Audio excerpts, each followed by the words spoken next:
Hi கண்மணிஸ், welcome back to my channel. எல்லோரும் எப்படி இருக்கீங்க? எல்லோரும் சூப்பர் ஹாப்பியாக இருப்பீங்க அப்படின்னு நினைக்கிறேன். இன்றைக்கி வந்து பார்த்திங்கன்னா ஒரு ஜாலியான சண்டே விலாக் தான் பார்க்க போகிறோம்.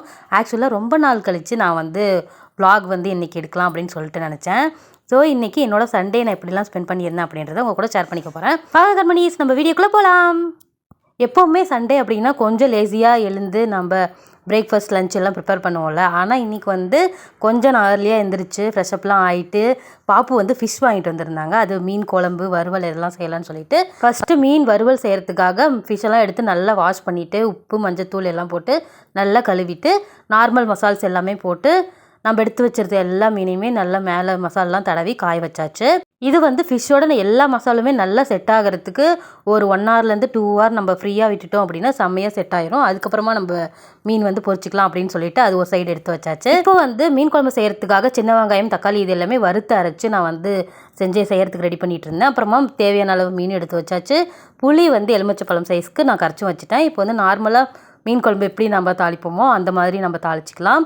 நான் வந்து இதுக்கு கடலை எண்ணெய் யூஸ் பண்ணியிருக்கேன். அப்புறமா கடுகு வெந்தயம் வந்து போட்டிங்கன்னா நல்லா ஸ்மெல்லோட மீன் குழம்பு செம்ம டேஸ்ட்டாக இருக்கும். அப்புறம் பூண்டு பச்சை மிளகாய் ஒரே ஒரு பச்சை மிளகாய், அப்புறம் தாளிப்புக்குமே நான் வந்து சின்ன வெங்காயம் ஆட் பண்ணி நல்லா வறுத்துக்கிட்டேன். அந்த வெங்காயம் நல்லா வறுபட்டதுக்கப்புறமா நம்ம இஞ்சி பூண்டு பேஸ்ட்டு ஒரு 1/2 டீஸ்பூன் மட்டும் போட்டுக்கிட்டேன். அதுக்கப்புறமா நம்ம எடுக்க அந்த பேஸ்ட்டும் அதுக்குள்ளே போட்டுட்டு அப்புறமா நம்மளோட புளிக்கரைசலையும் சேர்த்து நம்ம நல்லா கலரி விட்டுட்டு தேவையான அளவு தண்ணி எவ்வளோ வேணுமோ அதுவும் போட்டுட்டு ஒரு 1/2 ஸ்பூன் வந்து மஞ்சள் ஆட் பண்ணி நல்லா நம்ம ஒரு 10 மினிட்ஸ் நல்லா கொதிக்க வச்சு எடுத்துக்கலாம். அப்புறமா தான் நம்ம கழுவி எடுத்து வச்சுருக்க மீன் துண்டுகள் எல்லாத்தையுமே அதில் போட்டுட்டு ஜஸ்ட்டு ஒரு 4 to 5 மினிட்ஸ் நல்லா நம்ம மூடி வச்சு கொதிக்க வச்சு எடுத்துட்டோம் அப்படின்னா செம்ம சூப்பரான மீன் குழம்பு வந்து ரெடி ஆயிடுச்சு. பாருங்கள், செம்ம சூப்பராக இருந்துச்சு, பார்க்கறதுக்கே ரொம்ப டேஸ்ட்டாகவும் இருந்துச்சு. இப்போ வந்து மேலே கருவேப்பில் நம்ம தேவைப்பட்டால் கொத்தமல்லி இலை அது எல்லாமே போட்டுட்டு நம்ம மீன் குழம்பு ரெடி ஆயிடுச்சு. இப்போ வந்து நம்ம பாப்புக்கு வந்து சாப்பாடு போட்டுட்டு மீன் குழம்பு போட்டு கொண்டு போய் கொடுத்தாச்சு. செம்ம சூப்பராக இருக்குது அப்படின்னு சொல்லிட்டு பாப்பு வந்து பாராட்டிட்டாங்க. நம்ம என்ன தான் சமைச்சாலும் அந்த சமைச்சதை சாப்பிட்டுட்டு சூப்பராக இருக்குன்னு சொன்னால் செம்ம ஜாலியாக இருக்கும்ல. அந்த ஜாலியோடு நான் இப்போ வந்து லஞ்ச் செய்கிறதுக்காக கிளம்பிட்டேன். எனக்கு அதாவது நம்ம எடுத்து வச்சுருந்த மீன் எல்லாமே ஃப்ரீசரில் போட்டுட்டோம் அப்படின்னா நம்ம எப்போ வேணாலும் எடுத்து வேணுங்கிற நேரத்தில் நம்ம பொரிச்சிக்கலாம் அப்படின்னு சொல்லிட்டு வந்து மீன் துண்டெல்லாம் எடுத்து வச்சாச்சு. அடுத்தது நான் இப்போ முட்டை பிரியாணி வந்து செய்யலாம் அப்படின்னு சொல்லிட்டு அதுக்காக ரெடி பண்ணிகிட்டு இருந்தேன். முட்டையெல்லாம் வேக வச்சு வந்து நான் எடுத்தாச்சு. எப்பவும் போல் நம்ம பிரியாணி செய்யாமல் எந்த ஒரு பிரியாணிக்குமே நம்மளோட புதினா கொத்தமல்லி வந்து அரைச்சி நம்ம செய்யும் போது செம்ம ஃப்ளேவராக இருக்கும். அது கூட நம்ம ஒரு 10 சின்ன வெங்காயம் ஆட் பண்ணி நல்லா கிரைண்ட் பண்ணி நம்ம தாளிக்கும் போது போட்டு செஞ்சோன்னா செம்மையாக இருக்கும். கண்டிப்பாக நீங்கள் ட்ரை பண்ணி பாருங்கள். இந்த மாதிரியும் எந்த பிரியாணி செஞ்சாலும் அப்படின்னா அது வந்து பார்த்திங்கன்னா புது ஒரு ஃப்ளேவரில் செம்ம வாசனையாக இருக்கும். அது மாதிரி தான் நான் இந்த டைம் வந்து எக் பிரியாணி வந்து ட்ரை பண்ணியிருந்தேன். ரொம்ப ரொம்ப சூப்பர் ஃப்ளேவரில் வந்துருந்துச்சு. எக் பிரியாணி ஏற்கனவே நம்மளோட சேனலில் இருக்குது. நீங்கள் அப்படி பார்க்கணுன்னு நினச்சிங்கன்னா நான் டிஸ்கிரிப்ஷனில் கொடுக்குறேன். கண்டிப்பாக ட்ரை பண்ணி பாருங்கள். ஃபுல்லாகவே நான் தாளிப்பறதுக்கு எல்லாமே ரெடி பண்ணிவிட்டு இப்போ லாஸ்ட்டாக நம்ம எடுத்து வறுத்து வச்சுருக்க முட்டையும் மேலே போட்டுட்டு குக்கர் மூடி வச்சு 2 விசில் வச்சு எடுத்துட்டா முட்டை பிரியாணி ரெடி.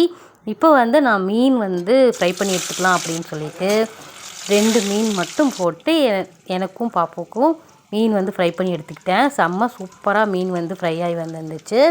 இந்த டைம் வந்து கருவேப்பிலை எப்போவுமே நான் மேலே தான் போடுவேன். ஆனால் இந்த டைம் வந்து மசாலாவோடவே கருவேப்பிலை போட்டு ஃப்ரை பண்ணதால செம்மையாக மனம் வந்து செம்மையாக இருந்துச்சு.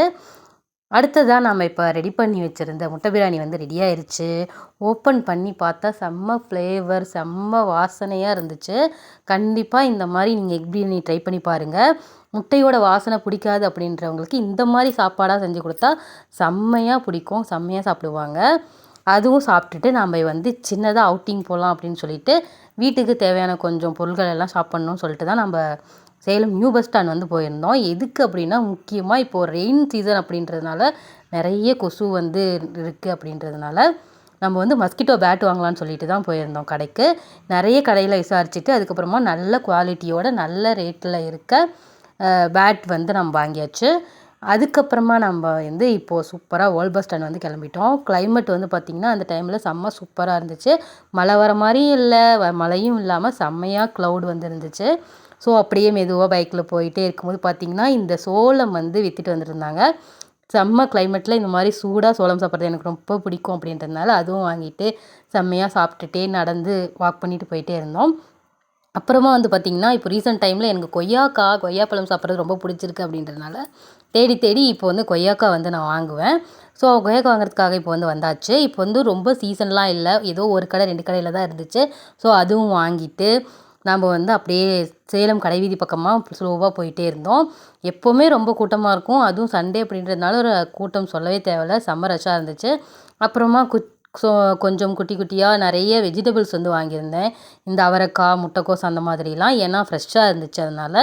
அப்புறமா மாதுளைப்பழம், இந்த முருங்கைக்கீரை, இந்த மாதிரி திங்ஸ் எல்லாமே வாங்கிட்டு செம்மையாக நம்ம ட்ராவல் பண்ணிவிட்டு வீட்டுக்கு வந்தாச்சு. இதுதான் எங்களோட சண்டே வந்து போச்சு. இந்த மாதிரி ஒரு குட்டி ட்ராவல் நம்ம அப்பப்போ நம்ம பண்ணும்போது நம்ம மைண்டுக்கு ரொம்ப ரொம்ப ரிலாக்ஸேஷன் வந்து கிடைக்கும் அப்படின்றத நான் எப்போவுமே நம்புவேன் கண்மணிஸ். நீங்கள் எப்படி ஃப்ரீ டைமை ஸ்பெண்ட் பண்ணுவீங்க அப்படின்றத மறக்காமல் கமெண்ட்டில் சொல்லுங்கள் கண்மணிஸ். இன்னொரு சூப்பரான வீடியோட நான் உங்களை மீட் பண்ணுறேன். இந்த வீடியோ உங்களுக்கு பிடிச்சிருந்தா லைக் பண்ணி ஷேர் பண்ணி கமெண்ட் பண்ணுங்கள். பாய்.